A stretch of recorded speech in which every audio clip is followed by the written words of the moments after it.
प्रधानमंत्री नरेंद्र मोदी और गृह मंत्री अमित शाह मंगलवार को चंडीगढ़ में पंजाब इंजीनियरिंग कॉलेज में हाल ही में लागू किए गए 3 नए क्रिमिनल लॉ, भारतीय दंड संहिता, भारतीय नागरिक सुरक्षा संहिता और भारतीय साक्ष्य अधिनियम की समीक्षा की गई। हरियाणा में बीजेपी की सरकार बनने के बाद प्रधानमंत्री नरेंद्र मोदी का ये पहला दौरा है। प्रधानमंत्री नरेंद्र मोदी ने कहा, चंडीगढ़ में आने से लगता है कि अपनों के बीच आ गया हूँ। चंडीगढ़ की पहचान शक्ति स्वरूपा माँ चंडी से जुड़ी है। शक्ति का वो स्वरूप जिससे सत्य व न्याय की स्थापना होती है। यही चीज तीनों कानूनों के प्रारूपों का आधार भी है। जब देश विकसित भारत का संकल्प लेकर आगे बढ़ रहा है, संविधान के 75 साल हुए हैं, ऐसे में ये एक बहुत बड़ी शुरुआत है। चंडीगढ़ आने से लगता है कि अपनों के बीच आ गया हूं।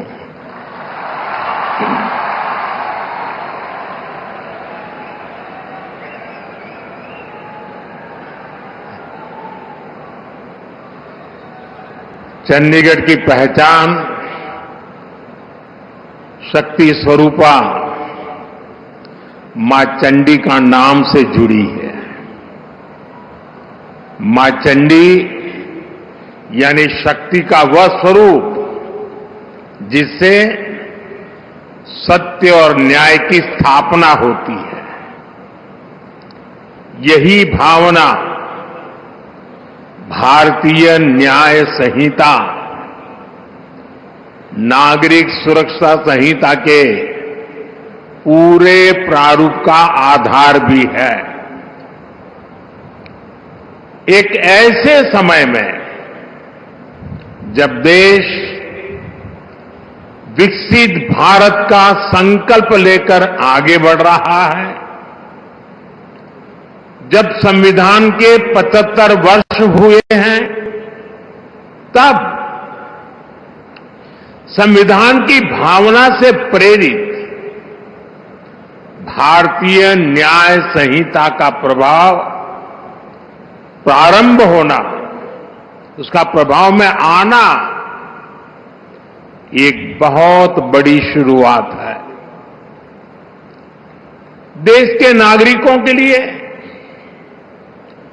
हमारे संविधान ने जिन आदर्शों की कल्पना की थी, उन्हें पूरा करने की दिशा में ये ठोस प्रयास है। ये कानून कैसे अमल में लाए जाएंगे, अभी मैं इसका लाइव डेमो देख रहा था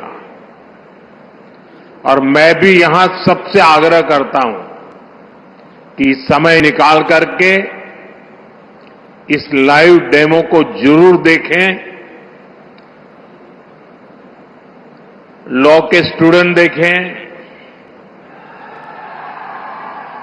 बार के साथी देखें, जुडिशरी के भी साथियों को अगर सुविधा हो वे भी देखें। मैं इस अवसर पर सभी देशवासियों को भारतीय न्याय संहिता, नागरिक संहिता के लागू होने की अनेक अनेक शुभकामनाएं देता। प्रधानमंत्री नरेंद्र मोदी ने संविधान का जिक्र करते हुए कहा, देश के नागरिकों के लिए हमारे संविधान की जिन आदर्शों की कल्पना की गई थी, ये उन्हें पूरा करने में ठोस प्रयास है। ये कानून कैसे अमल में लाए जाएंगे, इसका मैंने लाइव डेमो देखा। मोदी ने लोगों से आग्रह किया कि वो भी लाइव डेमो को जरूर देखें।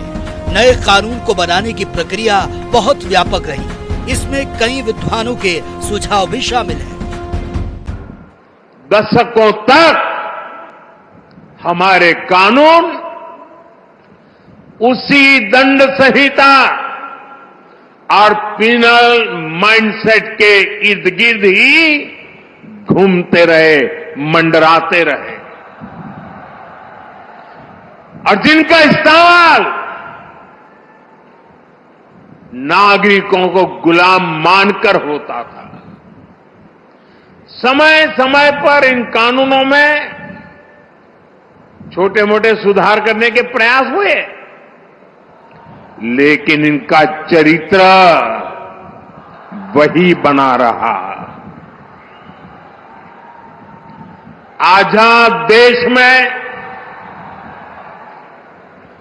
गुलामों के लिए बने कानूनों को क्यों ढोया जाए?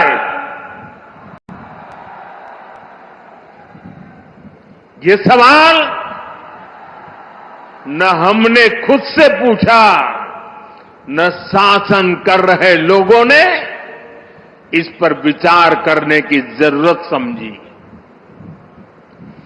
गुलामी की इस मानसिकता ने भारत की प्रगति को, भारत की विकास यात्रा को बहुत ज्यादा प्रभावित किया। साथियों, देश अब उस कॉलोनियल माइंडसेट से बाहर निकले, राष्ट्र के सामर्थ्य का प्रयोग राष्ट्र निर्माण में हो, इसके लिए राष्ट्रीय चिंतन आवश्यक था। और इसलिए मैंने 15 अगस्त को लाल किले से गुलामी की मानसिकता से मुक्ति का संकल्प देश के सामने रखा था। अब भारतीय न्याय संहिता, नागरिक संहिता, इसके जरिए देश ने उस दिशा में एक और मजबूत कदम उठाया है। हमारी न्याय संहिता of the people, by the people, for the people की उस भावना को सशक्त कर रही है जो लोकतंत्र का आधार होती है। साथियों, न्याय संहिता समानता, समरसता और सामाजिक न्याय के विचारों से बुनी गई है। 2020 में इस संबंध में नोटिफिकेशन जारी हुआ था। इसके बाद कई जगह से सुझाव आए। इसमें हाई कोर्ट के जजों और लोगों से संवाद किया गया। आजादी के 7 दशकों में न्याय व्यवस्था के सामने जो चैलेंज आए उन पर मंथन हुआ। देश ने 1947 में आजादी देश को मिली। कई लोगों के बलिदान के बाद जब आजादी की सुबह आई तो कैसे कैसे सपने थे, लोगों में कितना उत्साह था। लोगों ने सोचा था कि अंग्रेज चले गए तो अंग्रेजों के कानून से भी मुक्ति मिलेगी। ये कानून अंग्रेजों के शोषण का जरिया थे। ये कानून उस समय अंग्रेजों ने बनाए थे जब वो भारत में अपनी सत्ता मजबूत करना चाहते थे। साथियों, भारतीय न्याय संहिता का मूल मंत्र है सिटीजन फर्स्ट। ये कानून नागरिक अधिकारों के प्रोटेक्टर बन रहे हैं, ईज ऑफ जस्टिस का आधार बन रहे हैं। पहले एफआईआर करवाना भी कितना मुश्किल होता था, लेकिन अब जीरो एफआईआर को भी कानूनी रूप दे दिया गया है। अब उसे कहीं से भी केस दर्ज कराने की सहूलियत मिली है। एफआईआर की कॉपी पीड़ित को दी जाए, उसे ये अधिकार दिया गया है। अब आरोपी के ऊपर कोई केस अगर हटाना भी है तो तभी हटेगा जब पीड़ित की सहमति होगी। अब पुलिस किसी भी व्यक्ति को अपनी मर्जी से हिरासत में नहीं ले सकेगी। उसके परिजनों को सूचित करना, ये भी न्याय संहिता में अनिवार्य कर दिया। गृह मंत्री अमित शाह ने कहा कि नए कानूनों से गुलामी की निशानी क्रिमिनल सिस्टम से छुटकारा मिल पाया है। चंडीगढ़ नए कानून को पूरी तरह लागू करने वाला शहर बनने जा रहा है। चंडीगढ़ देश के राज्यों व केंद्र शासित प्रदेशों में पहला राज्य बनेगा जहां पूरी तरह से ये तीनों कानून लागू होंगे। पुराने कानून 160 साल पुराने थे, ये अंग्रेजों ने बनाए थे। ये नागरिकों की जगह अंग्रेजों के शासन की सुरक्षा के लिए बने थे। नए कानून भारतीयों और उनकी सुरक्षा के लिए बने। इससे सभी को न्याय मिलेगा। 3 साल में ये कानून पूरे देश में लागू हो जाएंगे। कानून पूरी तरह से लागू हो जाने पर पेशी से छुटकारा मिलेगा। भाइयों बहनों, आज देश की आपराधिक कानून प्रणाली के लिए एक स्वर्णिम अवसर है। आज यह दिन हमारी क्रिमिनल जस्टिस सिस्टम में सुवर्ण अक्षरों से अंकित किया जाएगा, क्योंकि आज ही भारतीय न्याय संहिता, भारतीय नागरिक सुरक्षा संहिता और भारतीय साक्ष्य अधिनियम को पूर्णतया इंप्लीमेंट करने वाला देश का सबसे पहला यूनिट हमारा चंडीगढ़ बनने जा रहा है। इसलिए चंडीगढ़ वालों को बहुत बहुत बधाई। क्रिमिनल जस्टिस सिस्टम के पांचों स्तंभ पुलिस, जेल, न्यायपालिका, अभियोजन मतलब प्रोसिक्यूशन और एफएसएल, इसकी संपूर्ण रूप से आधुनिकीकरण करने के साथ आधुनिक कानूनों से लैस करने का काम समाप्त हो चुका है और आज पूरे विश्व के सबसे लोकप्रिय नेता श्रीमान नरेंद्र मोदी जी थोड़े ही समय में इसको देश को समर्पित करेंगे। हमारा चंडीगढ़ देश भर के सभी यूनिट्स में राज्य और केंद्र शासित प्रदेश में पहला प्रदेश बनेगा जहां ये पांचों स्तंभों में संपूर्ण आधुनिकीकरण समाप्त होकर हमारा न्यायिक काम आगे बढ़ जाएगा। वैसे तो ये कानून को 1 जुलाई से परिपत्रित किया गया, परंतु इसके अंदर ढेर सारे नए प्रावधान हैं, नई व्यवस्थाएं खड़ी करनी है और नई संस्थाओं को भी बनाना है। इसलिए कानून के अंदर ही प्रावधान है कि एक पुलिस स्टेशन, एक जिला, पूरा राज्य और अंततोगत्वा पूरा देश इसके लिए घोषित बारी बारी कर दिया जाएगा।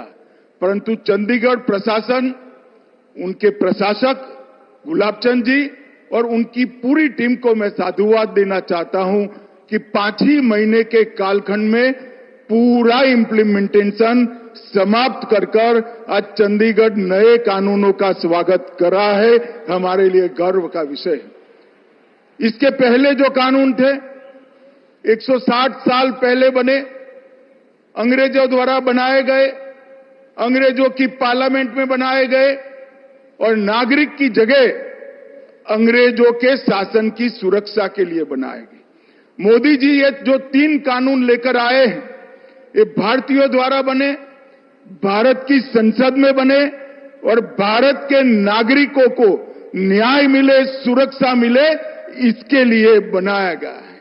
प्रधानमंत्री जी ने एक आग्रह रखा था सरकार के सभी विभागों के सामने कि हमारे प्रशासन में से गुलामी के सभी चिन्हों को समाप्त कर नए भारत की सोच को प्रत्यापित करना चाहिए। और मुझे बड़ा संतोष है कि देश की 140 करोड़ जनता की सुरक्षा, सम्मान और उनके संविधानदत्त अधिकारों की रक्षा करने वाली सिस्टम हमारी आपराधिक न्याय प्रणाली अब पूर्णतया भारतीय आज से बन गई है और भारत के लोगों के बनाए हुए कानून से आप सबको न्याय मिलने वाला है। इसमें दंड की कोई जगह नहीं है, न्याय मिलना है। इससे किसी भी एफआईआर को मैं आपको विश्वास के साथ कहता हूं 3 साल में एक पूरे देश भर के हर यूनिट में इसका इम्प्लीमेंटेशन हो जाएगा। अब चंडीगढ़ में हो चुका है। आप कोई भी एफआईआर रजिस्टर कराइए, 3 साल के अंदर आपको न्याय मिलेगा, तारीख पे तारीख से आप मुक्ति पा जाएंगे। और आजादी के 77 साल के बाद मोदी जी ने ये अधिकार नागरिकों को दिया है। ये कानून नागरिक की संपत्ति, नागरिकों का सम्मान और उसके संविधान दत्त अधिकारों का रक्षण करने का काम करेगा।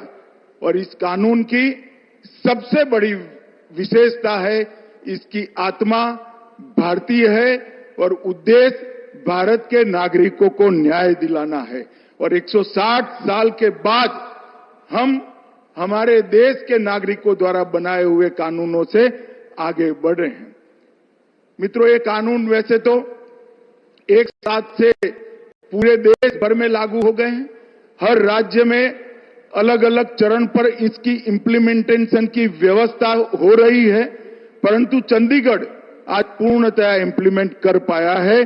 और मैं आपको विश्वास दिलाता हूं कि 3 साल में इसका पूर्ण इम्प्लीमेंटेशन के बाद हमारी क्रिमिनल जस्टिस सिस्टम दुनिया की सबसे आधुनिक क्रिमिनल जस्टिस सिस्टम होगी, ये मैं आपको विश्वास के साथ कह सकता हूं।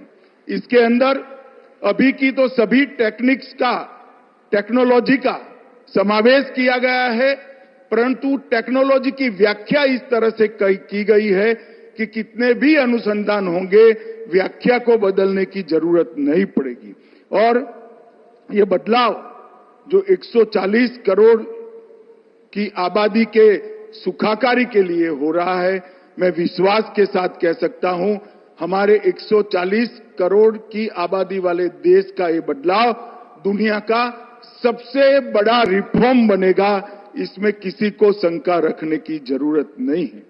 ये कानूनों को बनाने के लिए अगस्त 19 से मोदी जी के मार्गदर्शन में सातत्यपूर्ण तरीके से गृह विभाग ने बैठकें की, 160 से अधिक बैठकें की।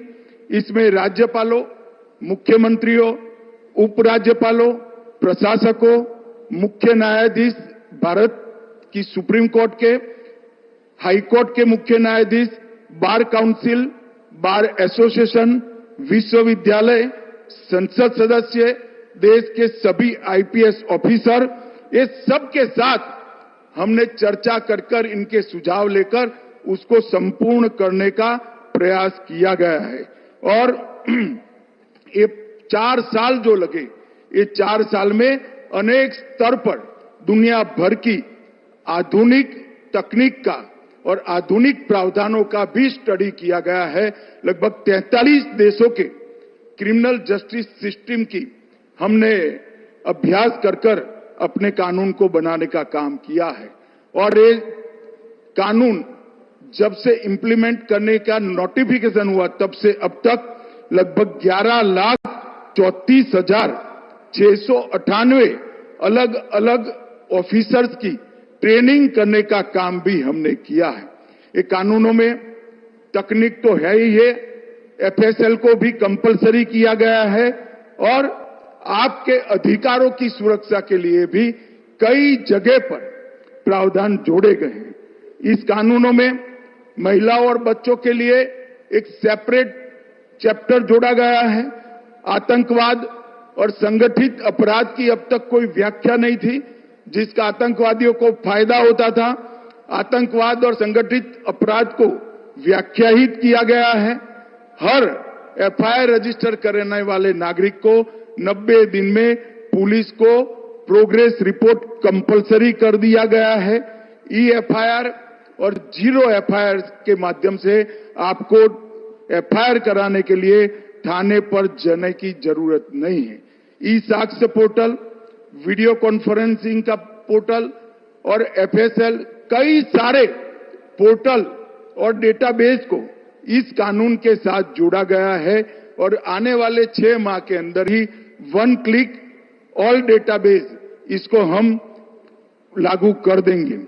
Inter operable criminal justice system ICJS के माध्यम से पुलिस, न्यायपालिका, फोरेंसिक, प्रोसिक्यूशन और जेल, ये सब के अंदर एक ई वार्ता की सुविधा चंडीगढ़ में समाप्त हो गई है और जो भगोड़े हैं उनको भी ट्रायल इन एब्सेंसिया से अब दंडित किया जाएगा।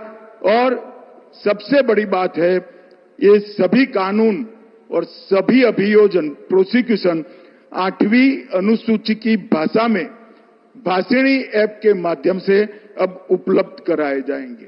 भ्रष्टाचार को कम करने के लिए डायरेक्टर ऑफ प्रोसिक्यूशन का काम पद का सृजन किया गया है और वर्षों से जो राजद्रोह का प्रावधान था उसको बदलकर अब देशद्रोह ने इसका स्थान लिया है। अब तक लगभग 11 लाख से ज्यादा एफआईआर हुई है। चंडीगढ़ वालों को बताने में मुझे आनंद है कि 4 ही महीने के समय के अंदर उसमें से 9,500 केसों का जजमेंट आ गया है और उसका दोष सिद्धि का दर 85% से ज्यादा है। अभी हमारा दोष सिद्धि का दर 58% पर है। यही बताता है कि कानून आने के बाद कम समय में न्याय मिलेगा, दोष सिद्धि ज्यादा होगी, जिससे गुनाह का प्रमाण भी प्रतिशत भी नीचे आएगा। गृह मंत्री अमित शाह ने कहा कि 3 साल बाद हमारा क्रिमिनल सिस्टम दुनिया का सबसे बेहतर सिस्टम होगा। ये दुनिया का सबसे बड़ा रिफॉर्म बनेगा। कानून बनाने के लिए 2019 में प्रक्रिया शुरू हुई थी। 160 से अधिक मीटिंग हुई। 43 देशों के क्रिमिनल जस्टिस सिस्टम की स्टडी की गई। 11 लाख से अधिक अफसरों को कानून को लागू करने के लिए ट्रेनिंग दी गई। कानून में महिलाओं और बच्चों के लिए एक अलग चैप्टर जोड़ा गया। आतंकवाद और संगठित अपराध की परिभाषा तय हुई। आतंकवादियों को इसका फायदा नहीं मिलेगा। 90 दिन में पुलिस को प्रोग्रेस रिपोर्ट देनी होगी। 0 एफआईआर समेत कई चीजों के लिए थाने में जाने की जरूरत नहीं है। आने वाले 6 महीनों में 1 क्लिक ऑल डेटाबेस लागू कर देंगे। ये बदलाव जो 140 करोड़ की आबादी के सुखाकारी के लिए हो रहा है, मैं विश्वास के साथ कह सकता हूं हमारे 140 करोड़ की आबादी वाले देश का ये बदलाव दुनिया का सबसे बड़ा रिफॉर्म बनेगा। इसमें किसी को शंका रखने की जरूरत नहीं है। ये कानूनों को बनाने के लिए अगस्त 19 से मोदी जी के मार्गदर्शन में सातत्यपूर्ण तरीके से गृह विभाग ने बैठकें की। 160 से अधिक बैठकें की। इसमें राज्यपालों, मुख्यमंत्रियों, उपराज्यपालों, प्रशासकों, मुख्य न्यायाधीश, भारत की सुप्रीम कोर्ट के, हाई कोर्ट के मुख्य न्यायाधीश, बार काउंसिल, बार एसोसिएशन, विश्वविद्यालय, संसद सदस्य, देश के सभी आईपीएस ऑफिसर, ये सब के साथ हमने चर्चा कर इनके सुझाव लेकर उसको संपूर्ण करने का प्रयास किया गया है। और ये 4 साल जो लगे, ये 4 साल में अनेक स्तर पर दुनिया भर की आधुनिक तकनीक का और आधुनिक प्रावधानों का भी स्टडी किया गया है। लगभग 43 देशों के क्रिमिनल जस्टिस सिस्टम की हमने अभ्यास कर अपने कानून को बनाने का काम किया है। और ये कानून जब से इंप्लीमेंट करने का नोटिफिकेशन हुआ तब से अब तक लगभग 11,34,698 अलग अलग ऑफिसर्स की ट्रेनिंग करने का काम भी हमने किया है। पुलिस अधिकारियों ने पीएम को बताया कि चंडीगढ़ में नए कानून के मुताबिक 900 एफआईआर दर्ज हुई हैं। 4 केसेस में फैसला भी हो चुका है। सभी थाने कंप्यूटराइज्ड हो चुके हैं। पुलिस के पास नई टेक्नोलॉजी आ गई है। महिलाओं, बच्चों और बुजुर्गों को लगातार जागरूक किया जा रहा है। लोगों को न्याय के लिए धक्के नहीं खाने पड़ेंगे। नए कानून में लोगों को अधिकार दिया गया। वो जो भी भाषा जानते हैं उसमें अपनी शिकायत दर्ज करवा सकते हैं। उन्हें हिंदी या अंग्रेजी का ज्ञान होना जरूरी नहीं है। थाने में उनकी शिकायत जरूर ली जाएगी। लोग कहीं भी बैठकर अपनी शिकायत दर्ज करवा सकेंगे। उन्हें थानों के चक्कर नहीं काटने पड़ेंगे। प्रधानमंत्री नरेंद्र मोदी 9 दिसंबर को पानीपत में भी आएंगे। प्रशासन ने कार्यक्रम के लिए ग्राउंड फाइनल कर दिया। पीएम यहां जीवन बीमा निगम यानी कि LIC की महिलाओं से जुड़ी पॉलिसी को भी लॉन्च करेंगे। कार्यक्रम में महिलाओं को ज्यादा संख्या में बुलाया गया। कार्यक्रम की तैयारियों को लेकर मुख्य सचिव ने समीक्षा बैठक की। हेलीकॉप्टर के लिए 2 हेलीपैड चयनित किए गए हैं। कार्यक्रम स्थल के साथ ही 2 पार्किंग बनाई जाएंगी। 1000 से ज्यादा बसों के खड़े होने की व्यवस्था होगी। प्रदेश भर से महिलाएं कार्यक्रम में शिरकत करेंगी। महिलाओं के बैठने के लिए 35,000 से ज्यादा कुर्सियों की व्यवस्था की जा रही है। कार्यक्रम स्थल पर सीसीटीवी कैमरे भी लगाए जाएंगे। आसपास के जिलों में एसएसजी की महिलाओं का सहयोग भी लिया जाएगा। अभी हम मौजूद है पानीपत के सेक्टर 13-17 में। मैं आपको दिखा दूं कि यह वही स्टेज है जहां पर देश के प्रधानमंत्री नरेंद्र मोदी 9 दिसंबर को यहां पर पहुंचेंगे और जो महिलाओं को एक बड़ी सौगात यहां पर देने वाले हैं। बीमा सखी योजना का शुभारंभ यहीं से करेंगे। मैं आपको दिखा दूं कि जो यहां पर महिलाएं व जो भी लोग यहां पर पहुंचेंगे उनके बैठने के लिए यहां पर इंतजाम, यहां पर व्यवस्था उनकी की जा रही है। पुलिस प्रशासन भी पूरी तरह से अलर्ट है और सुरक्षा को लेकर कड़े इंतजाम यहां पर किए गए हैं।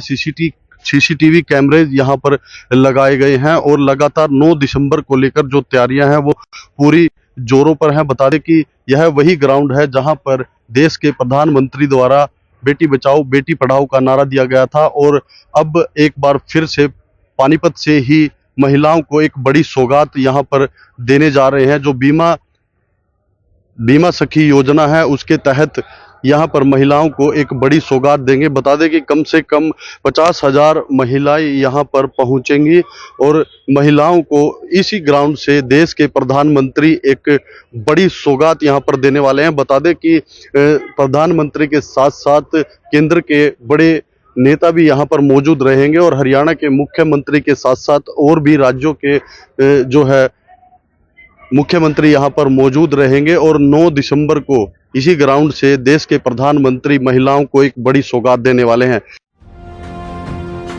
केंद्रीय योजनाओं की शुरुआत के लिए हरियाणा प्रधानमंत्री नरेंद्र मोदी की पहली पसंद रही है। इस बार प्रधानमंत्री 9 दिसंबर को हरियाणा के पानीपत से बीमा सखी योजना की शुरुआत करने जा रहे हैं। करीब 9 साल पहले प्रधानमंत्री ने 22 जनवरी साल 2015 को पानीपत से ही बेटी बचाओ बेटी पढ़ाओ योजना की शुरुआत की। पीएम मोदी एक बार फिर पानीपत को नई योजना की शुरुआत यहां से करने जा रहे हैं। बीमा सखी योजना प्रधानमंत्री नरेंद्र मोदी द्वारा सोनीपत में शुरू की जाएगी। योजना का उद्देश्य है महिलाओं को आत्मनिर्भर बनाना, उन्हें रोजगार देना। इस योजना को 9 दिसंबर साल 2024 को सोनीपत में लागू किया जाएगा। LIC में महिलाओं को डायरेक्ट भर्ती करवाई जाएगी। इस योजना में आवेदन ऑनलाइन होगा। योजना के तहत महिलाओं को घर बैठे ही काम करना होगा। पहले साल 7,000 प्रति माह दिया जाएगा, दूसरे साल 6,000 प्रति माह, तीसरे साल 5,000 प्रति माह मिलेगा। हर महीने 2,100 की अतिरिक्त प्रोत्साहन राशि भी दी जाएगी। महिलाओं को बीमा पॉलिसी बेचने पर अतिरिक्त कमीशन मिलेगी। योजना के पहले चरण में लगभग 35,000 महिलाएं शामिल की जाएंगी। योजना के लिए 18 से 50 साल की आयु की महिलाएं आवेदन कर सकती हैं। आवेदिका का कम से कम 10वीं कक्षा पास होना जरूरी है। आवेदन करने वाली महिला के पास सक्रिय बैंक खाता होना चाहिए। पहचान प्रमाण के लिए आधार कार्ड प्रस्तुत करना अनिवार्य है। फिलहाल हरियाणा की महिलाओं और युवतियों को सुनहरा मौका दिया जाएगा। इस योजना को लेकर मुख्यमंत्री नायब सैनी काफी उत्साहित है। मंत्री कृष्णलाल पंवार भी कार्यक्रम स्थल का निरीक्षण कर चुके हैं। सीएम नायब सैनी भी उपायुक्त पानीपत से लगातार रिपोर्ट ले रहे हैं। प्रोग्रामिंग डेस्क, जनता टीवी।